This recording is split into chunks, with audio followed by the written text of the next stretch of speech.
자, 이유야 다양하겠지만 보통은 어떤 경우에 치아 교정을 많이들 찾고 있는 건가요? 아나운서 분께서는 어떤 경우에 치아 교정이 필요하다고 생각하세요? 저는 사실 저는 교정을 했습니다. 원래 덧니가 있었거든요. 근데 웃을 때마다 이렇게 살짝 보이는 덧니가 신경이 네, 쓰이더라고요. 그죠. 그래서 더 환하게 웃고 싶은데도 좀 주저하게 되고. 그래서 그때 교정을 해야겠다 이렇게 결심을 했던 것 같아요. 네, 맞습니다. 대부분의 경우에는 이제 간단히 말씀드리면 보기가 싫거나 아니면 어딘가 불편하거나 네, 그런 경우에 교정을 해야겠다라고 생각을 하게 되겠죠. 환자나 이제 보호자가 봤을 때 보고 문제를 가늠할 수 있을 때 그런 경우에 교정을 고려해 볼 수가 있겠는데요. 예를 들면 영구치가 날 군관이 부족해서 삐뚤삐뚤하게 나는 경우, 아니면 이제 앞니가 위아래 앞니가 반대쪽으로 물려서 아래 앞니가 더 앞으로 나오는 그런 주걱 반대교합인 경우, 반대로 이제 앞니가 아래 앞니에 비해서 지나치게 많이 돌출돼 있는 그런 무턱인 경우, 아니면 뻐들어진 앞니인 경우, 아니면 유치가 제때 빠지지 않은 경우, 아니면 아랫니 정중선이 위아래가 일치하지 않는 경우거나 치아 사이사이 이렇게 많이 벌어져 있는 경우 있죠. 그리고 아니면 이제 앞니만 닿고 어금니가 물리지 않아서 씹는 게 불편한 경우, 그다음에 그 반대의 경우도 있을 수 있고요. 발음이 부정확하거나 아니면 입으로 숨을 쉬는 경우에도 문제가 있을 수 있죠. 그다음에 이제 입을 벌리거나 이제 씹을 때 턱관절에서 소리가 나거나 통증이 있는 경우, 아니면 이제 최근 1, 2년간 이제 치열이나 안무에 있어서 갑자기 눈에 띄는 변화가 있었는 경우, 그런 경우에 교정 치료를 고려해 볼 수 있겠습니다. 네, 자, 건강한 참견 시간이 돌아왔습니다. 시청자분이 보내주신 질문이 있는데요. 함께 보겠습니다. 제가 요즘 치아 교정을 고민 중인데요. 교정을 하면 잇몸 질환이 잘 생길 수 있다라는 말을 들었습니다. 이 말이 사실인가요? 라는 질문입니다. 답변 좀 해주시죠. 네, 사실이 아닙니다. 잇몸 질환이란 치아 이제 치태가 형성됨으로써 그 치아 주위를 덮고 있는 잇몸 조직에 염증이 생기고요. 그다음에 그 염증으로 인해서 이제 잇몸이 붓거나 틈새가 벌어지고 잇몸뼈에까지 영향을 미치는 질환을 의미합니다. 근데 교정 치료를 받다 보면 간혹 이제 잇몸이 붓거나 피가 난다라는 현상이 나타날 수가 있는데요. 이렇게 교정한다고 해서 그런 잇몸 질환이 무조건 발생하는 것은 아닙니다. 잇몸 질환은 이제 교정기 그 자체보다는 올바르지 못한 양치질 방법이나 치석, 그리고 부정교합 등으로 인해서 발생할 수가 있는데요.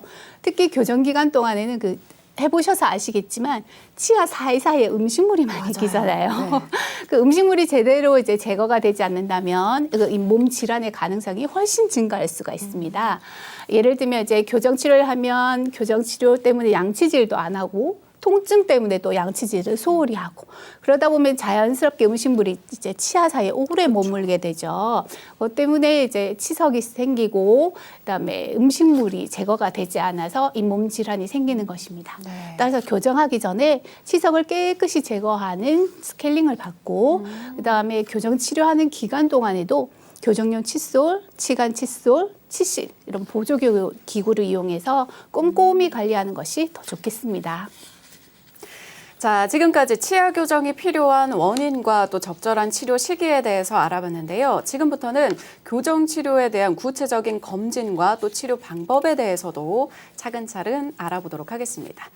원장님, 이 교정 치료를 하기 위해서는 얼마나 자주 치과를 내원해야 되나요? 네, 상태에 따라 치료 기간이나 이제 내원 기간에는 차이가 있는데요. 대개 이제 위아래 치아 전체를 교정하는 경우에는 보통 18에서 30개월 정도 소요가 되며, 네, 이 기간 동안에는 보통 4에서 6주 정도에 한 번 정도 내원을 하게 됩니다. 근데 전니가 빠지고 영구치가 나오는 것을 기다리는 그런 조기 교정 아니면 예방 교정 시기에는 공간을 배분하고 치료 시기를 기다리기 때문에 보통 3에서 6개월 정도에 한 번씩 내원하기도 합니다. 네, 또한 내원 간격은 같은 환자라 하더라도 치료 시작부터 치료 종료 시까지 늘 일정한 것이 아니라 교정 전문의 판단에 따라 조절될 수가 있는데요.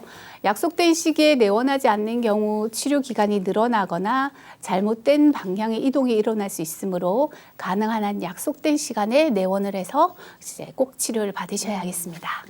그렇군요.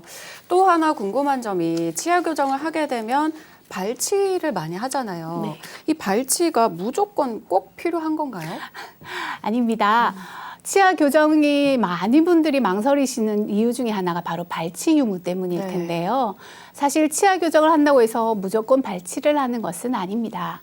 성장기 때에는 영구치가 아직 완벽하게 자리 잡지 않았고 또 어느 정도 치아와 치아 사이에 공간 확보가 가능하기 때문에 비발치로 진행될 확률이 훨씬 더 높을 수밖에 없습니다.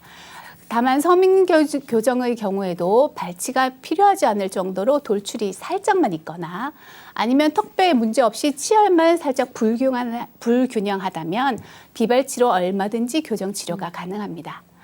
하지만 무조건 비발치로 진행하게 된다면 추후에 공간이 부족하게 되어 오히려 치아가 이제 돌출되는 그런 문제를 야기할 수 있음을 꼭 인지해 주시기 바랍니다.